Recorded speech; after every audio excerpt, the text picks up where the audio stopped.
Morning बच्चों। कक्षा 10वीं के बच्चों के लिए मैं नया चैप्टर लेके आया हूँ और चैप्टर का नाम है सांख्यिकी।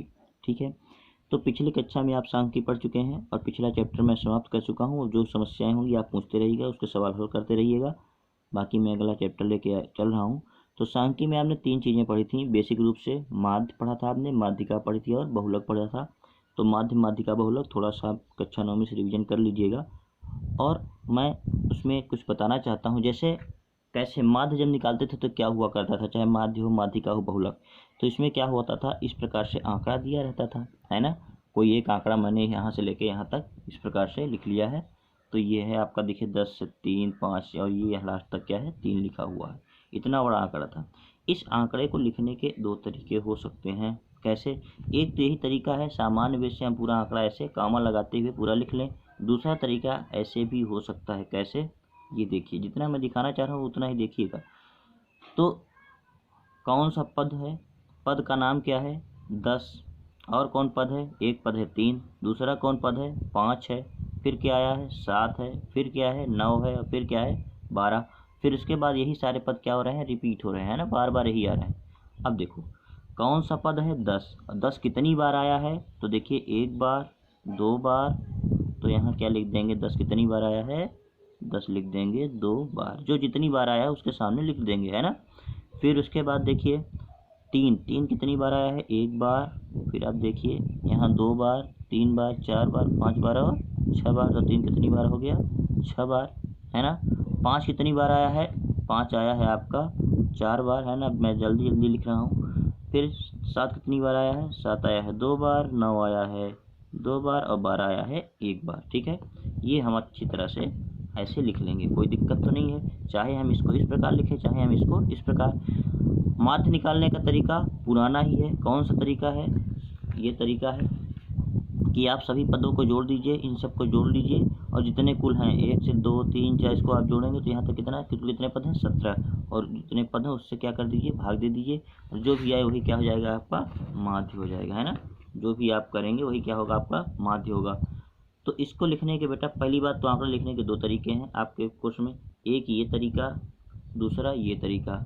और हमको इस तरीके पर ज़्यादा ध्यान देना है, इस तरीके पर ध्यान तो आप कक्षा 9वीं में दे चुके हैं। ठीक है, अब इसको आप गणित की भाषा में और कैसे लिख सकते हैं, इसको गणित की भाषा में अब आपको सवाल के रूप में इस प्रकार से दिया रहेगा। सवाल के रूप में आपको इस प्रकार दिया रहेगा। पद का इसका क्या नाम रहेगा, इसका नाम रहेगा केवल पद, है ना। पद रहेगा, पद लिखे रहेंगे और यहाँ लिखा रहेगा बारंबारता। बारंग मतलब कौन कितनी बार आया है, बारंबारता का मतलब कौन कितनी बार आया है। इसी पद को बेटा किससे प्रदर्शित करेंगे हम, यक्स आई से प्रदर्शित करेंगे।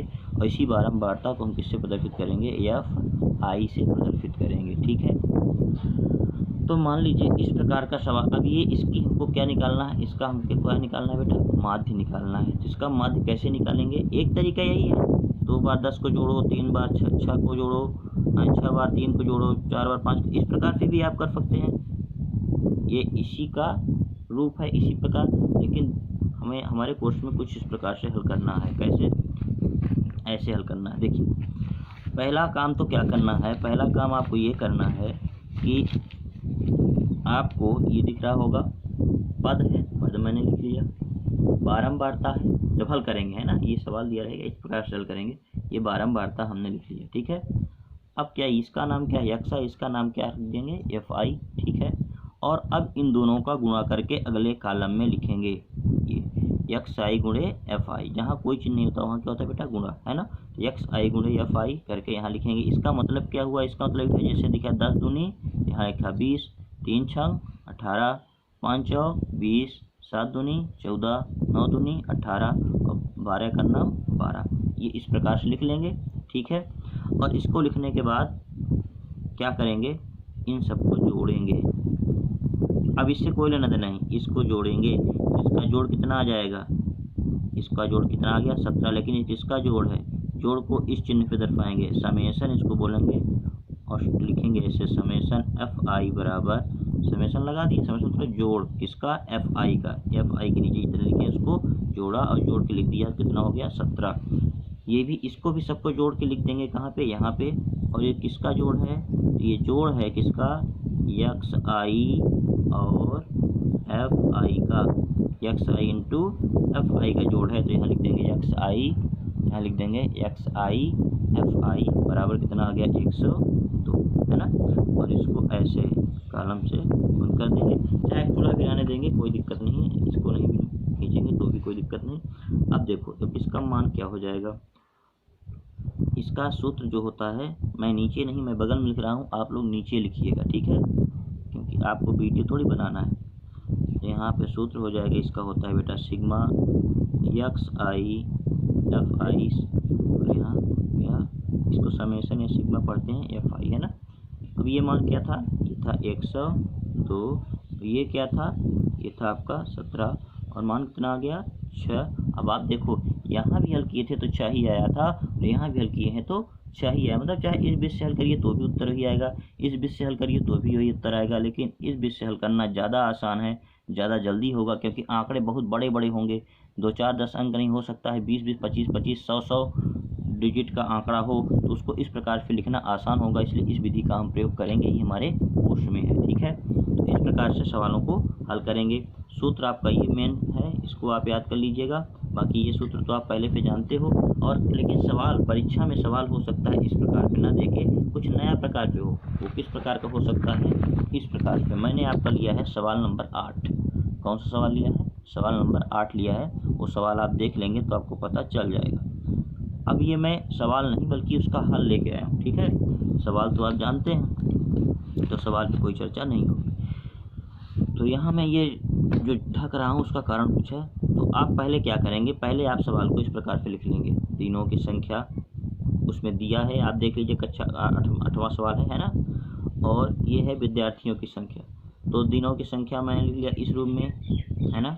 तो ये विद्यार्थियों की संख्या बेटा तो हमको पता होगा। अब देखो एक चीज़ और होता है, इसी में एक चीज़ और होता है, उसका नाम है, मैं यहाँ पे कर रहा हूँ, अभी इस लाइन पे ध्यान आप मत दीजिए, ठीक है।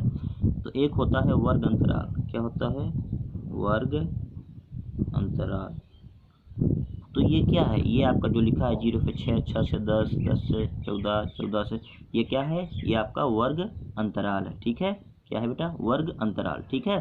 तो वर्ग अंतराल क्या होगा, अब देखो वर्ग अंतराल, और यहाँ पे हमको एक तो विद्यार्थियों की संख्या लिखी है, और यही क्या है आपकी एफ आई, है ना, और ये है दिनों की संख्या। हमको चाहिए क्या, हमको चाहिए एक्स आई, क्योंकि हमारे पास सूत्र क्या है, हमारे पास सूत्र है ये वाला सूत्र, हमारे पास ये है, जब तक हम इस प्रकार से हम चाहते हैं कि सवाल हमारा बने, एक्स आई आ जाए, एफ आई आ जाए, फिर इस तरह हम गुणा करके और सवाल को हम क्या कर लें, सॉल्व कर लें।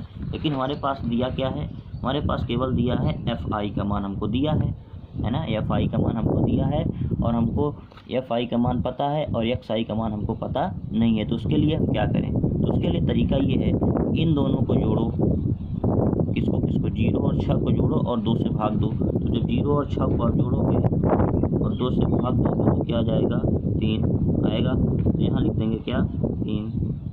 फिर इसके बाद 6 और 10 को जोड़ो और 2 से भाग दो, 6 10 को आप जोड़ोगे तो क्या आएगा, 10 6 16 और 2 से भाग दे दीजिए, तो क्या आएगा आपका, यहाँ आ जाएगा 8 आएगा। इसी प्रकार से जब आप सबको जोड़ेंगे, सब कुछ आप जोड़ेंगे तो देखिए 14 10 24, 24 का आधा क्या आ जाएगा 12, फिर ये आ जाएगा बेटा आपका 17। आप ऐसे करके देख लीजिएगा, ठीक है, हमने किया है, हम करके अपने से कर दे रहे हैं, आप जोड़ लीजिएगा। ये आ जाएगा आपका 33, है ना, और ये आपका आ जाएगा 39, क्या जाएगा 39, ठीक है। अब इतना करने के बाद देखिए, अब इतना करने के बाद देखिए, मेन आपको क्या जानना था, ये आपको दिया है कोई दिक्कत नहीं, ये आपको दिया है कोई दिक्कत नहीं, इसको जोड़िए और आधा कर दीजिए तो ये पद का मान आ जाएगा, इसको जोड़िए आधा कर दीजिए पद का मान, इसको जोड़िए आधा कर दीजिए पद का मान, इसको जोड़िए आधा कर दीजिए। इस प्रकार आपको एक्स आई का मान पता चल जाएगा। और फिर पुराना सवाल हो गया एक्स आई गुणे एफ आई, तो यहाँ क्या लिख देंगे, एक्स आई, यहाँ लिख देंगे एक्स आई गुणे एफ आई, और फिर सबका गुणा पुराने सवाल की तरह करके लिख लेंगे। इसको जोड़ लेंगे तो क्या हो जाएगा, समेसन एफ आई, इसको जोड़ लेंगे तो क्या हो जाएगा, summation x I into F I, और दोनों को बेटा फिर ये पुराना वाले फार्मूले में रख देंगे तो ये आ जाएगा इसका मान। और ये लगभग जरूर लिखेंगे, क्योंकि जब पूरा ना कटे तो लगभग लिख देना जरूरी है। दशमलव के 2 अंकों तो हल करिए, आपका सवाल क्लियर है ना। इस प्रकार प्रश्नावली फर्स्ट के सारे सवाल हल करके देखिएगा, नहीं समझ में आएगा तो फिर पूछिएगा। ओके।